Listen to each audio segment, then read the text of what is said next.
Alza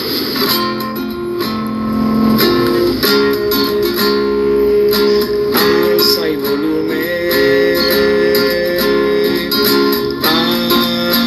alza y volumen, alza y volumen de la tua fe.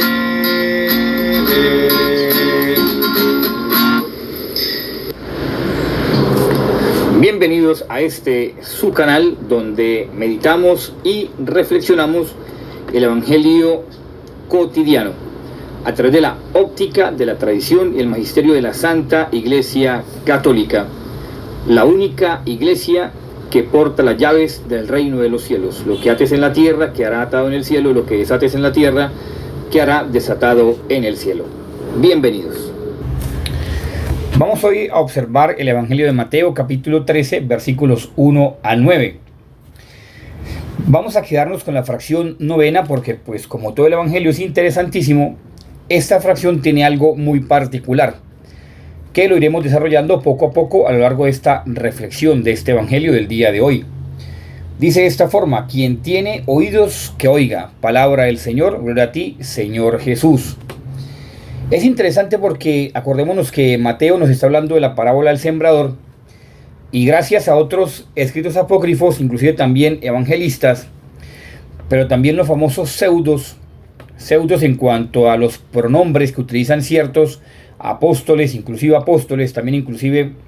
discípulos de los apóstoles,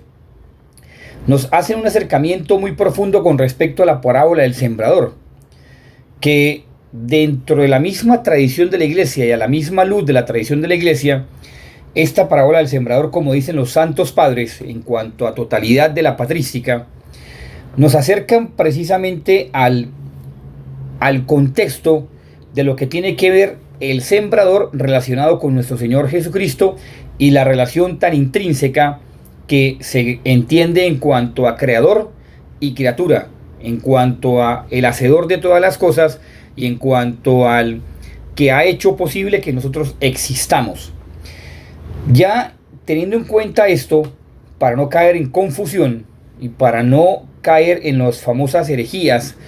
que contradicen los textos evangélicos lastimosamente hoy en día y que en nombre de la ciencia teológica abusan de sus preceptos, de sus principios, alterando de por sí mismo las fuentes en cuanto a se ha fundamentado la revelación, que primero se ha fundamentado en Cristo Jesús, seguidamente en la tradición oral, después escrita, y seguidamente en todo el magisterio de la iglesia, entiéndase la patrística, y también obviamente los doctores de la iglesia, los tratados, los concilios, todo lo que tiene que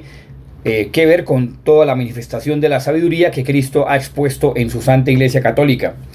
Ya a partir de aquí, entonces, la iglesia va enfocando, cuando dice el que tenga oídos que oiga, va enfocando en cuanto a la acción de la pena de daño. Para los padres de la iglesia está correctamente aceptable que se hable o se tenga que hablar precisamente de la pena de daño que se sufre en el infierno, y por eso se mantiene la estructura y la misma acción teológica como esta pena que se basa en el dolor de haber perdido a Dios por la propia culpa y que no hay vuelta atrás. Es decir, una vez usted pasado el juicio personal particular, ya usted no hay vuelta atrás. Ya lo que fue es lo que usted ya va a recibir eternamente, sin cambio alguno. Bueno, ya con esto entonces el magisterio sobre el siglo IX, X y XI y en adelante nos va a dar cierta perfección para poder entender este pasaje bíblico en cuanto a que se trata precisamente de la desesperación, el odio, el furor, la blasfemia y la maldición de Dios, de los santos, de sí mismos y de todo cuanto pertenece a Dios. ¿Por qué? Porque sencillamente Mateo, ya vamos a ver cómo lo expone él, y nos da a entender de que hay que estar atentos, alerta con lo que sucede en nuestra vida, porque muy seguramente muchos hemos pasado por alto lo que en nuestro mismo cotidiano existir hemos hecho y no hemos tenido la conciencia de que hemos ofendido a Dios y que por el contrario pensamos que las cosas están bien hechas, cuando lo contrario es totalmente nefasto, puede llamarse nefasto, o de pronto a la luz de una conciencia lapsa. Entonces justificamos los actos en cuanto a que no vemos la dificultad y la rigurosidad con que Dios nos mira, que también nos mira con misericordia, pero también su justicia es imperante, que en el día del juicio su justicia no abarca todo lo que tiene que ver con el juicio del ser humano, impidiéndole a su misericordia actuar. De forma que cuando se entiende esto precisamente y se habla acerca del texto original, hay que tener una cosa pendiente y exacta, que es la siguiente. Dice la patrística como tal, ¿no? Y el magisterio de los doctores de la iglesia. Dice, en lo mismo, más que peca el hombre, será más gravemente castigado. Eso lo dicen también ciertas personas, en el caso también de Santa Teresa de Jesús, Sor Faustina Kowalska, que por misericordia de Dios, estando en vida, aún estando en vida, ojo, para que no se confunda la misericordia con la justicia de Dios, por misericordia de Dios bajaron al infierno, y el Señor le mostró el infierno. Inclusive Santa Teresa de Jesús, en toda su vida lapsa que tenía como monja carmelita, el Señor le dice que había un lugar reservado para ella en el infierno si ella no hubiese tenido ese toque de gracia de parte de Dios para su conversión. Por eso cada uno de nosotros tenemos que pedirle a Dios esa conversión, porque el mayor regalo que Dios le pueda dar un hombre, una mujer, es la conversión. De forma que prosigue el texto y dice, allí los perezosos serán punzados con aguijones ardientes, y los golosos serán atormentados con gravísima hambre y sed. Los lujuriosos, que de por sí dentro de la misma teología dogmática y teología moral dice que los pecados de la carne son los pecados que más llevan almas al infierno, tengas en cuenta lo que es el adulterio, la fornicación, ni se diga del homosexualismo, la masturbación, tantas aberraciones que se ven hoy en día, son los pecados que dicen los padres de la iglesia en general, y encima de eso grandes santos que han podido ver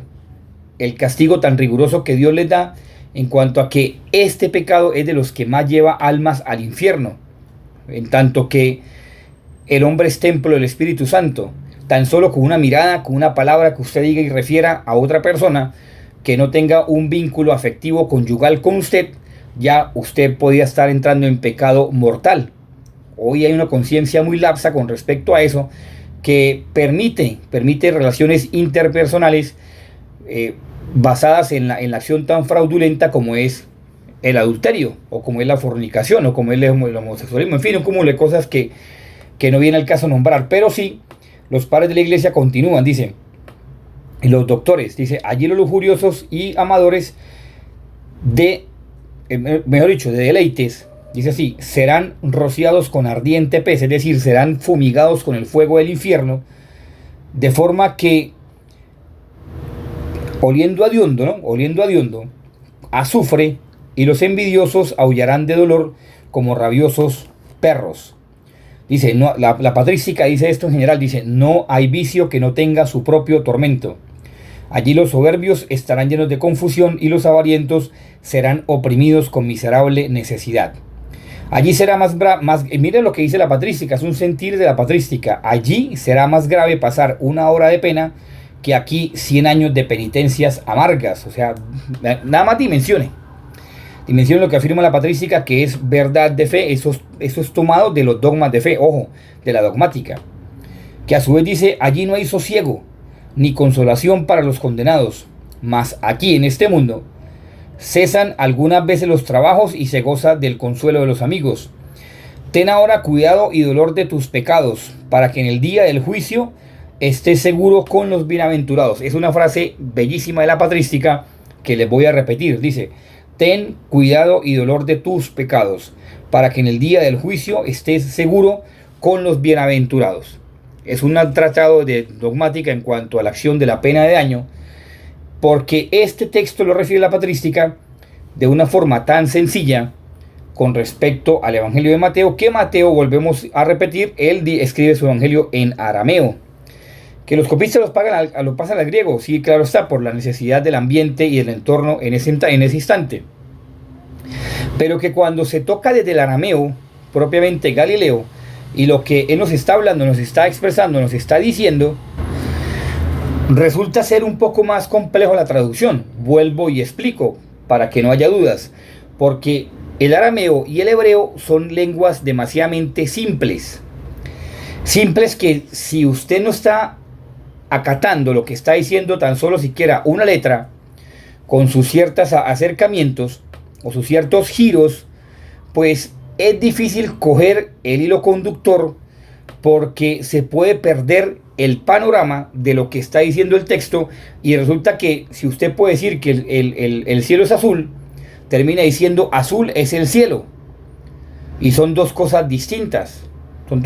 cosas totalmente diferentes que pueden partir de una misma acción, pero si no se tiene en cuenta lo que es la acción propiamente, la textura gramatical, se pierde el sentido, que lo entre después de lo que continúa. Bueno, ya con este presupuesto de los padres de la iglesia, y que sencillamente es algo para poderle o poner mucha atención, damos entonces el paso con lo que tiene que ver, que es importante resaltar que la bienaventuranza del reino de los cielos con respecto a esta parábola del sembrador es necesaria y es importante ganarla sobre, como se conoce como el gran festín, o sea, es decir, la recompensa que usted tiene de haber seguido a Cristo, porque esa recompensa no se deja sin paga. De forma que cuando se toma el texto de Mateo, quien tenga oídos que oiga, por eso se da la pena de daño, porque si usted no escucha bien y si usted no empieza a dar frutos, entonces todo lo que usted ha hecho en su vida se va, o sea, es decir, se le va a juzgar por lo malo que hizo y por lo bueno que dejó de hacer, en especial por lo bueno que dejó de hacer. Ahora, quien tenga oídos que oiga es una cosa bastante compleja, porque habla primero del idna y después del shma. Idna es el sentido. Idna es el sentir. Idna es como quien dice estar alerta. Es decir, idna es el sentir o es el sentido de que el hombre está dotado. Por eso dice el que tenga oídos, idna. El que tenga oídos le encierra la palabra idna, porque quiere decir el que esté atento, el que esté alerta, porque idna, además de eso, tiene una fracción que es una acción positiva en cuanto a la actitud que tiene el hombre para saber escuchar, en cuanto a la actitud que tiene el hombre para saber entender su vida, en cuanto a la actitud que tiene el hombre para saber entonces comprender quién es él. Cuando Mateo utiliza la acción idna, nos está haciendo referencia de que el mismo hombre sabe quién es él. Y al saber quién es él, entonces conoce su ambiente, conoce su situación, conoce su entorno, se conoce, pues no tan perfectamente, porque nadie se conoce a sí mismo, solamente Dios nos conoce en perfección, pero por lo menos sabe muy bien qué situaciones tiene que evitar o qué circunstancias tiene que evitar para caer en pecado, que sabe muy bien que lo pueden llevar a eso. Por eso idna es una acción positiva en cuanto a que el ser humano sabe leer el ambiente, sabe leer el contexto, sabe leer de qué se rodea y con quién se tiene que rodear, porque eso lo conduce entonces a entenderse mejor y sobre todo, no solamente a entenderse mejor, sino a saber lo que Dios ha puesto en él. Por eso esta palabra, la palabra sembrador, es muy compleja en cuanto a la acción de la gramática, porque ese idna es entender lo que Dios ha puesto en él, saber lo que Dios ha puesto en esa persona, idna. O sea, conocer su ambiente, conocerse a sí mismo, tratar de conocerse a sí mismo, pero lo esencial es saber lo que Dios ha puesto en él. Es decir, las virtudes, los carismas, los dones, y también en especial los pecados que más se repiten en él como persona, como criatura. De forma que, como conoce el ambiente, ese idna, una acción positiva también, conoce el ambiente, conoce la situación en su entorno donde vive, pues no va a hacer o no va a permitir ciertos ambientes y ciertas situaciones que lo que, por el contrario de ayudarle a acrecentar su vida en Dios, la entorpecen. Eso es idna, por eso es complejo. Ahora, viene la segunda parte, que es que oiga. O sea, el que tenga oídos, que oiga. Viene la palabra shema. Shema, que es parecido al hebreo shema. Bueno, que esa acción shema, como está, mire, o sea, vuelvo y digo, mire la complejidad, no es simplemente llegar a traducir de esa forma como tal, sino mirar los caracteres de las palabras, es decir, como las vocales, las vocales o las consonantes más bien de las palabras con sus giros, que idna, y como va acompañado de shema, idna shema, entonces está expresando que esa acción santa, que esa acción del shema, esa acción santa, es la acción que le permite entonces, ahora sí, comprender cuándo tiene que utilizar esos dones y esas virtudes, esos talentos.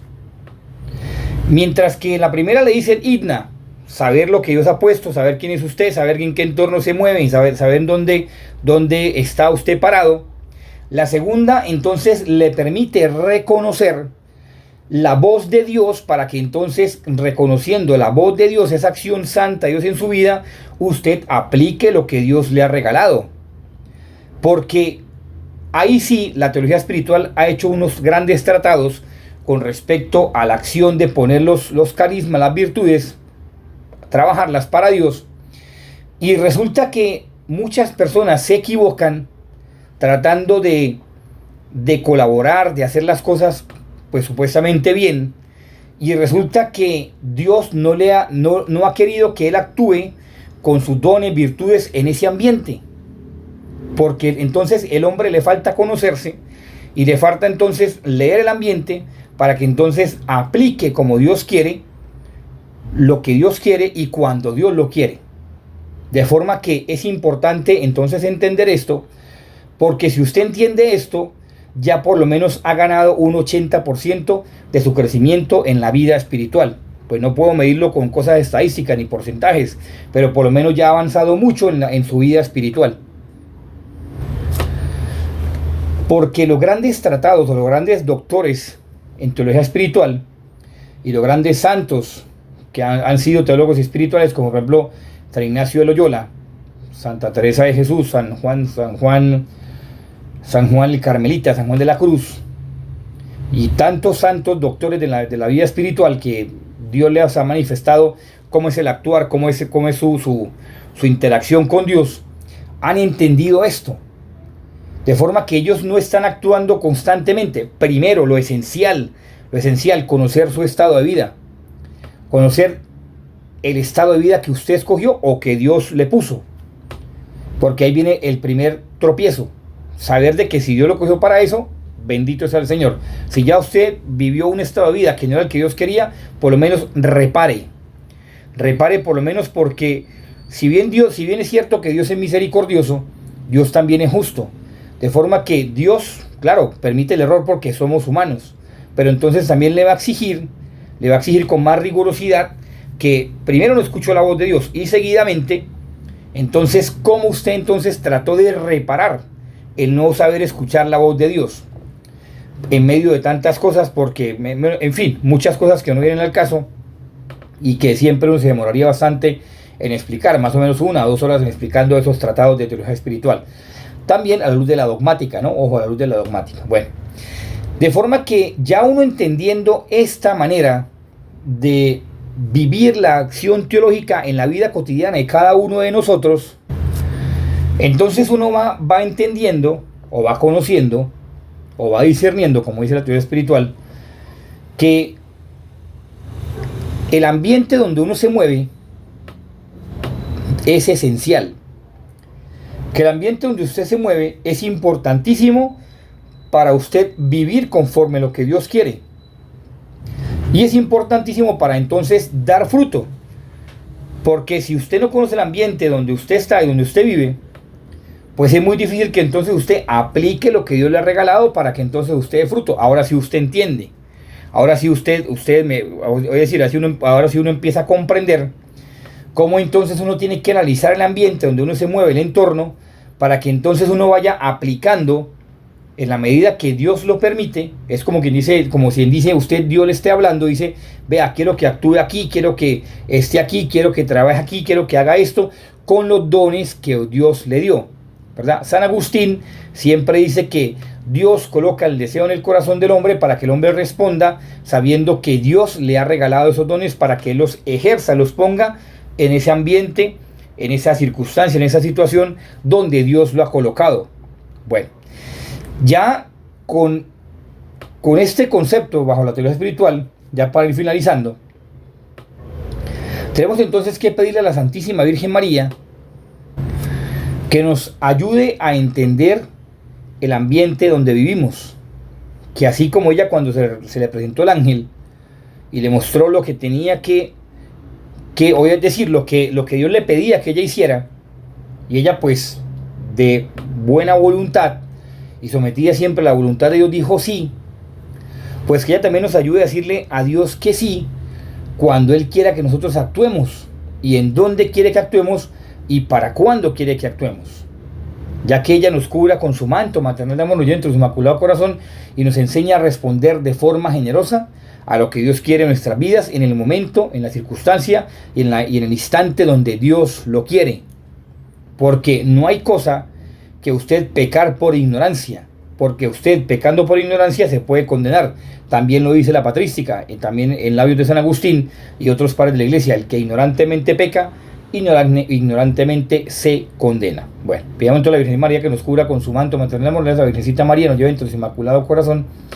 y nos permita entonces conocer el ambiente que nos rodea, y si tenemos que alejarnos o tenemos que sencillamente estar ahí con respecto a lo que Dios quiere en nuestra vida. Que San José, el terror de los demonios, lo libre de la acción del maligno, de Satanás, para que entonces nosotros no nos dejemos seducir de esos errores del maligno,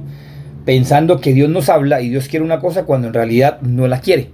cuando simplemente estamos nosotros actuando de nuestro capricho, nuestro querer, nuestra voluntariedad, y resulta que Dios dice no, no es el momento de actuar, no es el momento de estar en ese ambiente, no es el momento de estar allí o colocar los dones al servicio cuando Dios no lo ha querido. Por eso es importante saber escuchar la voz de Dios. Que San José nos ayude en esto, junto con la Virgen María, y que nuestro ángel de la guarda nos ilumine, nosotros le permitamos que Él nos siga iluminando para cumplir siempre la voluntad de Dios.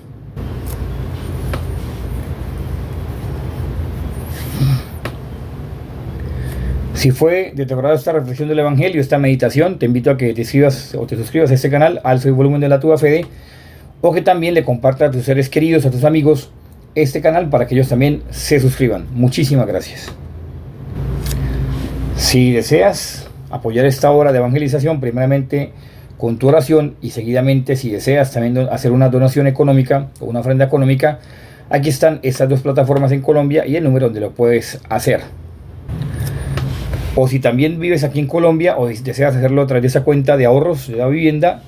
lo puedes también hacer. Tu consignación, esta ofrenda que desde tu interior si deseas hacerla para con esta obra de evangelización, o si estás en cualquier parte o lugar del mundo, la puedes hacer aquí a través también de este banco, en esta cuenta de ahorros de la vivienda Colombia. Dios te bendiga, también te acompañe, San José te cuide, y tu ángel de la guarda que está siempre a tu lado lo escuches para que hagas siempre la voluntad de Dios. Dios te bendiga, que pases un feliz día, que estés muy bien.